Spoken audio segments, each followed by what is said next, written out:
What's going on YouTube? Got Cookies here, and today I'm going to be bringing you a video on what I think is the best vehicle in GTA Online. Now keep in mind this is just personal preference, so I'm not going to say it's the best for every single situation. However, it is the most unique in my opinion, it's the most fun to use, and it is still incredibly lethal. So today I'll be covering some flight basics, customization including weapons and liveries, an extremely useful function with the Oppressor that a lot of people don't know about, as well as a trick you can use to win a certain session-wide activity every single time. So with that, let's get to the video. Just like everything fun in Grand Theft Auto Online, you can find the Oppressor on Warstock Cash and Carry. And just to be clear, we're not talking about the Troll Machine Mark II Oppressor. That's for pussies and for nerds. This is Cobra Kai. We don't run that shit. Mark I Oppressors. Sells for $3,524,500 unless you get the trade price of $2,650,000, and you can get that trade price by going into your mobile operations center and doing a handful of the missions that are in there. If you've seen my video guide on the Grand Theft Auto bunkers, which I'm sure you did, you will know that you could do research in the bunkers to unlock a lot of different liveries for the Oppressor, and you could also unlock the missiles instead of having the stupid little machine gun on the front that is absolutely useless. I actually had someone try to kill me with that the other day. It was adorable. Although getting good with the Oppressor takes both time and a lot of wipeouts, using it is not too difficult. Using Xbox terms, all you gotta do is press A to expand and retract the wings, which will put you in glide mode or regular mode. And then to use your boost, you just gotta click your left stick. In order to refill the boost, you need to touch your rear wheel to the ground, and sometimes you'll hear the wheel touch and Rockstar won't register it, but that's just Rockstar being Rockstar. But the more you practice, the better you get. Like right here, I was able to use that tree to refill my boost and keep taking off. And don't be afraid to try some risky things like this here. Never thought I was gonna make it, but practicing those moves gets you better and better, and then you can start making those more and more. Without a doubt, my favorite feature of the Oppressor comes with having an MC business. You can do whatever stupid thing you want with your Oppressor, accidental or on purpose, like throwing it down the street. And all you gotta do is open your interaction menu, click 2 times, and it spawns it right back by you. You could also use the same feature to return it to storage, like if you're getting shot at by cops and you don't want to get it impounded right before you die. And you could also use this feature to return any personal vehicle you have out to storage. That also makes it extremely handy for when some asshole is being a troll and locks onto you. All you gotta do is jump on and off. They spend $10,000 of their own money. You fly back down to the ground, call Moore's Mutual Insurance, and then use that interaction menu to call your bike back in less than 30 seconds. Can't be too mad at that. And look at this idiot riding a bike. Get an Oppressor, nerd. The Oppressor holds a total of 20 missiles, which may or may not sound like a lot to you. To me, I was a little surprised when I found that out because I felt like it held a lot more than that. But then I realized that's because I use the MC function I showed you many times, and every single time that you send the Oppressor away and then bring it back, it refills on the 20 missiles. So that is a pretty amazing feature.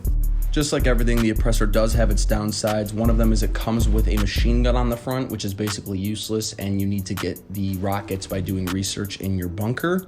You're also not able to use any of your other sidearms, which could be a pain in the ass, but I'm showing you clips here of me using the non-homing missiles because the better you get with them, it gets a lot more fun with the Oppressor. Even here you could see I was able to use the homing to kill the guy that was going after my bounty and kill my bounty, and yeah, I definitely stuck that landing. Shit, thought I deleted that.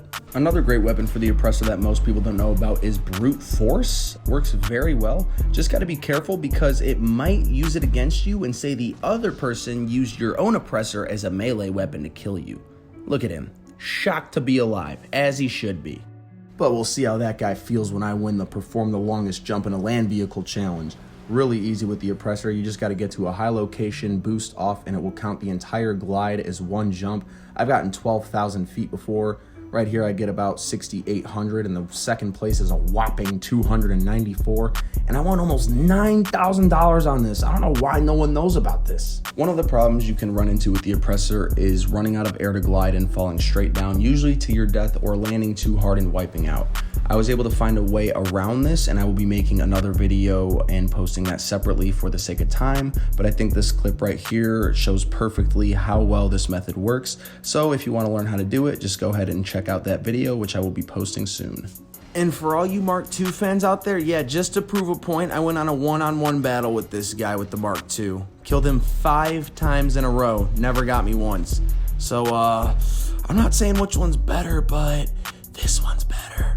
So now it's time to get into the time trials of the Oppressor and really see how fast she is. So I'm just gonna go ahead and take up off the side of the map right here, and I just realized I don't even have a waypoint set, nor do I know where the fuck I'm going. So I'm just gonna go ahead and set this northernmost Los Santos Customs. All right, round two, as we establish a waypoint, take off the map, and I just realized I didn't set my freaking timer. So once I finally got my shit together, I took off on my run with using the boost feature and no glide feature. It was a straight shot up that east highway on the map, 7.5 mile drive, and I ended up crashing into the Los Santos Customs quite literally at 3 minutes and 33 seconds. Compared to the Deluxo, that flew in at 4 minutes and 45 seconds, which was a lot slower than I expected. When I went to redo the route utilizing the glide feature on the Oppressor, I realized it was a little bit of a weird route as I kept taking the streets as I was in the first one, because honestly it was still just the quickest way to go and the safest. But just past the casino was when I started to venture off into the road less traveled and start to utilize the glide feature of the Oppressor and really use it for what it's worth. I even ended up taking it over the Alamo Sea, which is always a risky but fun time, and I also intentionally chose this route to put Mount Chiliad in the way because this is the biggest obstacle that you could face in GTA Online with the Oppressor.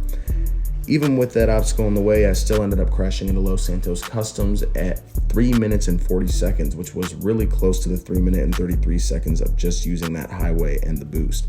But because I had Mount Chiliad in the way, I wanted to do another race and I wanted to go up the hills with this one. So when sticking to the land and going up the hills, I obviously couldn't use the boost as much as I would have liked, but I still managed to make it to my destination at 1 minute and 58 seconds, which was quicker than I thought because the hills really feel like more of a pain in the ass than I guess they actually are.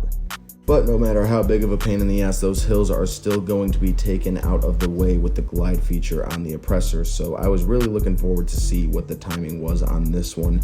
And I ended up getting there at 1 minute and 28 seconds, which still managed to save me half a minute on my trip. If you consider how much time you play on GTA, that half a minute per trip could be up to days of your life, years of your life. I don't know how little of a life you have. Just know this is still a Rockstar game, and they are going to screw you when you're using this thing like they did right there. Watch that again. Watch this again. Look at... What the fuck was that?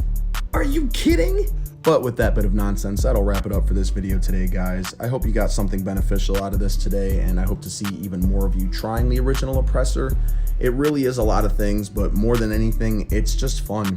I'm always doing something that either makes me laugh, like the way I landed, or a funny wipeout, or something that just blows my mind. It's just nonstop something new to entertain me. Comparing it to the Mark II Oppressor, I wouldn't really compare the two. I think the Mark II is great. It's a much safer bet, less chance of crashing. You could add the flares. However, it's just not that fun to me. So really personal preference, but I would definitely give the Mark I a chance if you haven't yet. If you have any questions on the Mark I Oppressor, or you want to see a review on any of the other vehicles in Grand Theft Auto Online, go ahead and drop that down in the comments and I would be happy to help. Also, if you enjoyed this video, hit that like button and subscribe to see more content coming soon.